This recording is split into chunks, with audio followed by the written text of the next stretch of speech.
വചനയാത്ര ലേവ്യർ 6-ാം അധ്യായം.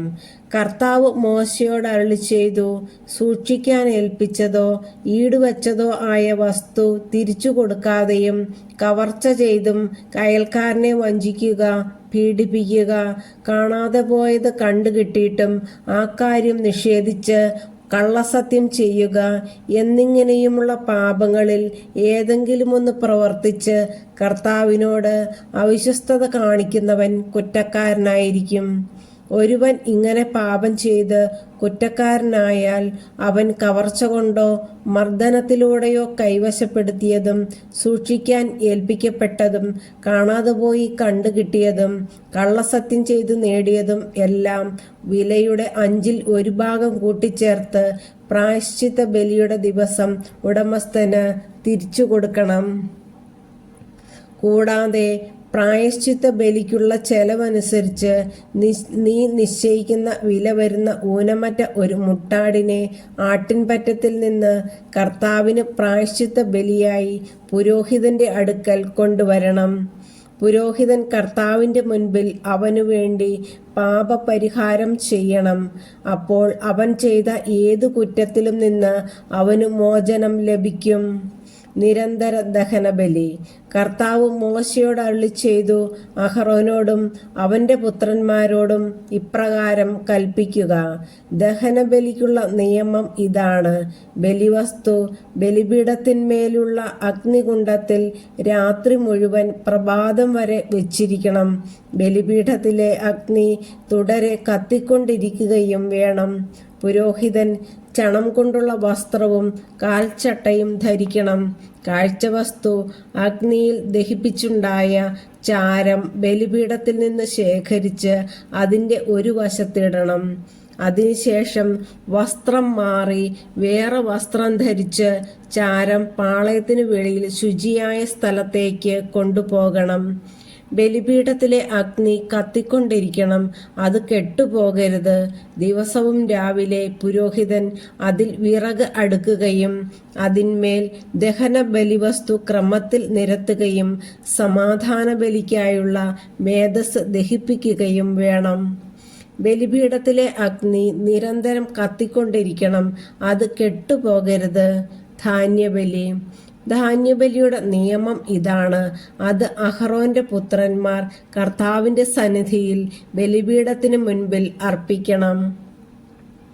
പുരോഹിതൻ ധാന്യബലിക്കുള്ള നേരിയ മാവിൽ നിന്ന് 1 കൈ മാവും അതിനുള്ള എണ്ണയും കുന്തുരുക്കം മുഴുവനും എടുത്ത് സ്മരണാംശമായി ബലിപീഠത്തിൽ വെച്ച് കർത്താവിന് പ്രീതികരമായ സൗരഭ്യമായി അർപ്പിക്കണം. ശേഷിക്കുന്നത് അഹറോനും പുത്രന്മാരും ഭക്ഷിക്കണം. വിശുദ്ധ സ്ഥലത്ത് വച്ച് പുളിപ്പില്ലാത്ത അപ്പമുണ്ടാക്കി വേണം അത് ഭക്ഷിക്കാൻ. സമാഗമ കൂടാരത്തിൻ്റെ അങ്കണത്തിൽ വച്ച് അവർ അത് ഭക്ഷിക്കണം. അത് പുളിപ്പ് ചേർത്ത് ചുടരുത്. എൻ്റെ ദഹനബലികളിൽ നിന്ന് അവരുടെ ഓഹരിയായി ഞാൻ അത് കൊടുത്തിരിക്കുന്നു. പാപപരിഹാര ബലി പോലെയും പ്രായശ്ചിത്ത ബലി പോലെയും അത് ഏറ്റവും വിശുദ്ധമാണ്. അഹറോന്റെ പുത്രന്മാർക്കെല്ലാവർക്കും കർത്താവിൻ്റെ ദഹനബലിയിൽ നിന്ന് ഭക്ഷിക്കാം. തലമുറ തോറും എന്നും നിലനിൽക്കേണ്ട നിയമമാണിത്. അവയെ സ്പർശിക്കുന്നവരെല്ലാം വിശുദ്ധരായി തീരും. കർത്താവ് മോശയോട് അരുളിച്ചെയ്തു, അഹ്റോനും അവൻ്റെ പുത്രന്മാരും അഭിഷേക ദിവസം കർത്താവിന് സമർപ്പിക്കേണ്ട ബലി ഇതാണ്. 1 ഏഫായുടെ 10-1 നേരിയ മാവ് അനുദിന ധാന്യബലിയായി പകുതി രാവിലെയും പകുതി വൈകുന്നേരവും അർപ്പിക്കണം. അത് എണ്ണ ചേർത്ത് വറചട്ടിയിൽ ചുട്ടെടുക്കണം. അത് നന്നായി കുഴച്ച് ചുട്ട് കഷണങ്ങളാക്കി ധാന്യബലി പോലെ കർത്താവിന് പ്രീതികരമായ സൗരഭ്യമായി അർപ്പിക്കണം. അഹ്റോന്റെ പുത്രന്മാരിൽ അവൻ്റെ പിന്തുടർച്ചാവകാശിയായി അഭിഷിക്തനായ പുരോഹിതൻ എന്നേക്കുമുള്ള നിയമപ്രകാരം അത് കർത്താവിന് സമർപ്പിക്കണം. അത് മുഴുവനും ദഹിപ്പിക്കണം. പുരോഹിതന്റെ ഓരോ ധാന്യബലിയും പൂർണ്ണമായി ദഹിപ്പിക്കണം. അത് ഭക്ഷിക്കാൻ പാടില്ല.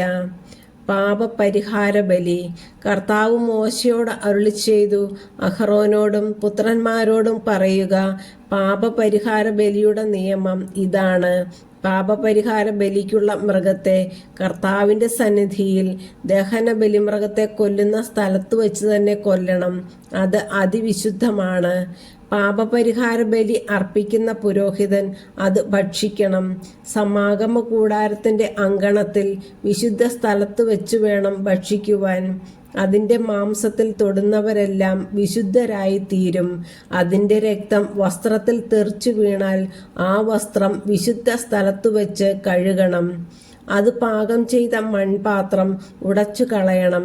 ഓട്ടുപാത്രത്തിലാണ് പാകം ചെയ്തതെങ്കിൽ അത് നന്നായി തേച്ചു കഴുകണം. പുരോഹിത വംശത്തിൽപ്പെട്ട എല്ലാ പുരുഷന്മാർക്കും അത് ഭക്ഷിക്കാം. അത് അതിവിശുദ്ധമാണ്. എന്നാൽ വിശുദ്ധ സ്ഥലത്ത് വെച്ച് പാപപരിഹാര കർമ്മം നടത്താൻ ബലിമൃഗത്തിന്റെ രക്തം സമാഗമ കൂടാരത്തിലേക്ക് കൊണ്ടുവന്നിട്ടുണ്ടെങ്കിൽ ആ ബലിമൃഗത്തെ ഭക്ഷിക്കരുത്. അതിനെ അഗ്നിയിൽ ദഹിപ്പിക്കണം.